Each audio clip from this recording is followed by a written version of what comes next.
Hello, my dear friends. This is Bandi Srinivaslu from My Physical Science Guru.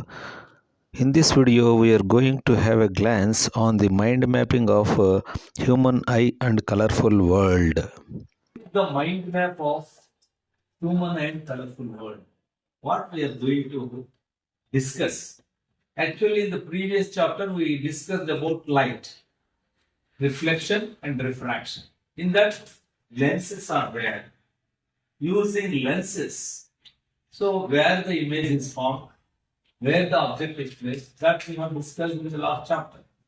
Using that lens is also present in the human eye, and this human eye can see the objects around us and human beings, and this colorful world can be seen with human eye using light.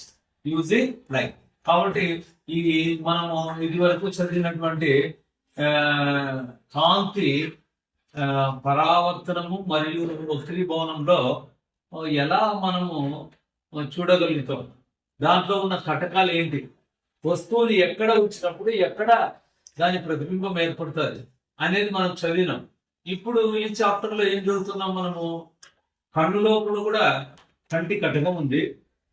ఆ మానవ కన్ను అనేది ఈ కాంతి యొక్క వక్రీభవనాన్ని ఉపయోగించుకొని, కాంతి యొక్క ధర్మాలను ఉపయోగించుకొని ఏ విధంగా చుట్టూ ఉన్నటువంటి వాటిని చూడగలుగుతుంది అనేటువంటిదే మనం చదువుకోబోతున్నాం. ముఖ్యంగా ఈ చాప్టర్ లో మనము ఏం చదువుకోబోతున్నాం అన్నది ఒకసారి జాగ్రత్తగా గమనిస్తే, human I and colourful world. So human I ఎలా ఉంది, what is the structure of human I? So this we have discussed. So that is human eye. The first part, the front portion is what is called cornea, where the light enters into the eye. That is cornea. Most refraction happens in the cornea portion. And iris, where the size of the pupil is controlled by iris, especially agar. And we take facial attendance through iris. So then pupil that controls the light. If night is there, so pupil becomes large. ఎందుకంటే చీకట్లో కాంతి లోపలికి enter కాదు కాబట్టి ఇది పెద్దగా అవుతుంది. ఈ day టైంలో సన్నగా అవుతుంది, ఎందుకంటే ఎక్కువ లైట్ లోపలికి ఎంటర్ అవుతుంది కాబట్టి చిన్నగా అయిపోతుంది. అలా light, amount of light enters into the eye controlled by pupil, and then crystalline lens is present inside the eye, the optic nerve. And optic nerve carries the optical signals to the brain. Retina is the screen on which image is formed. కాబట్టి వస్తువు యొక్క ప్రతిబింబం ఎక్కడ పడుతుందంటే చల్లలాంటి retina మీద పడుతుంది. Retina అనేది ఒక పొర కంటి వెనక భాగంలో ఉంటుంది. లోపల ఉన్నటువంటి లిక్విడ్ ని విట్రియస్ ట్యూమర్ అంటారు. ఇక్కడ మరి కంటి యొక్క కటకము చిన్నది కావడానికి, పెద్దది కావడానికి, దాని యొక్క ఫోకల్ లెంత్ మార్చుకోవడానికి ciliary కండరాలు ఉపయోగపడతాయి. Ciliary muscles control the focal length of the lens, and this is what is cornea. So you can observe the eye structure here. So that is the shape of the eye will be spherical. The size of the eye will be almost diameter of the eye is 2.3 centimeters. 2.3 centimeters the diameter from here to here, 2.3 centimeter. This is spherical in shape. So this is the structure of human eye. And here, and one more thing we are going to discuss in this human eye about the power of lens. And in here, normal eye ఎలా ఉంటుంది, దగ్గరి వస్తువుల్ని దూరం వస్తువుల్ని బాగా చూడగలుగుతుంది. మరి అదే myopic I అంటే హ్రస్వ దృష్టి అనే జబ్బు వచ్చినప్పుడు మరి దగ్గరికి బాగా కనిపిస్తాయి కానీ దూరంవి కనిపించవు, దాన్ని మయోపియా అంటారు. Light race enters the I but focal point in front of the retina, so does not reach the surface. కాబట్టి వస్తువు యొక్క ప్రతిబింబం రెటీనా మీద పడకుండా రెటీనా ముందర పడుతుంది. రెటీనా మీద పడినప్పుడు మాత్రమే మనకు బాగా కనిపిస్తుంది. దానివల్ల దూరం వస్తువులు కనిపించవు, దగ్గరికి బాగా కనిపిస్తాయి. దాన్ని హ్రస్వ దృష్టి అంటారు, మయోపియా అంటారు. Myopia is also called short sightedness, also called short sight, near sightedness. That means you can see the near objects but we can't see the distant objects. దూరం మీద అనిపించడం, దగ్గర బాగా అనిపిస్తుంది.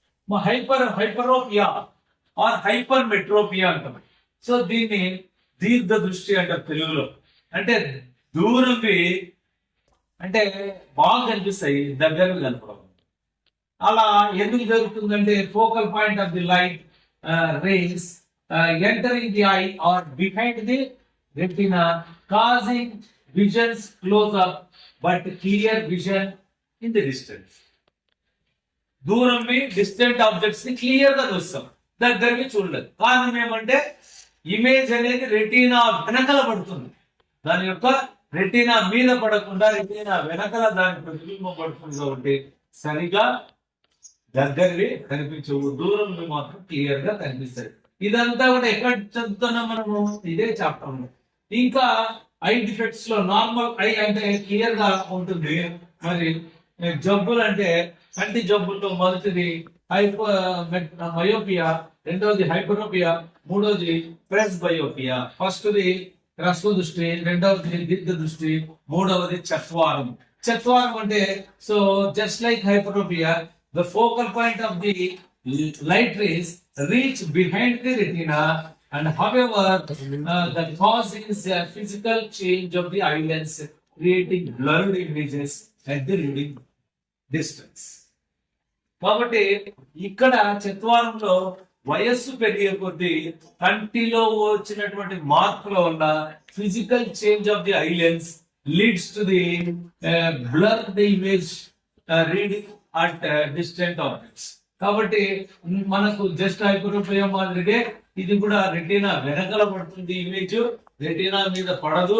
సో కాబట్టి ఇక్కడ హ్రస్వ దృష్టి ఉంటుంది, దూరదృష్టి కూడా రెండు ఉండే అవకాశం ఉంటుంది. Therefore bifocals are used to correct the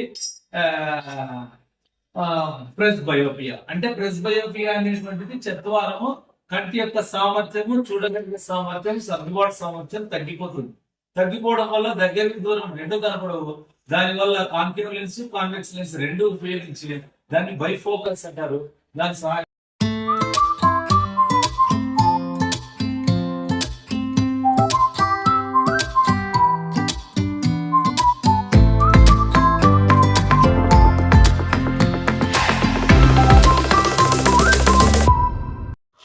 like చేయండి, షేర్ చేయండి, సబ్స్క్రైబ్ చేయండి, కామెంట్ చేయండి. దిస్ ఈజ్ బండి Srinivasulu from my physical science Guru. Thanks for watching my physical science Guru.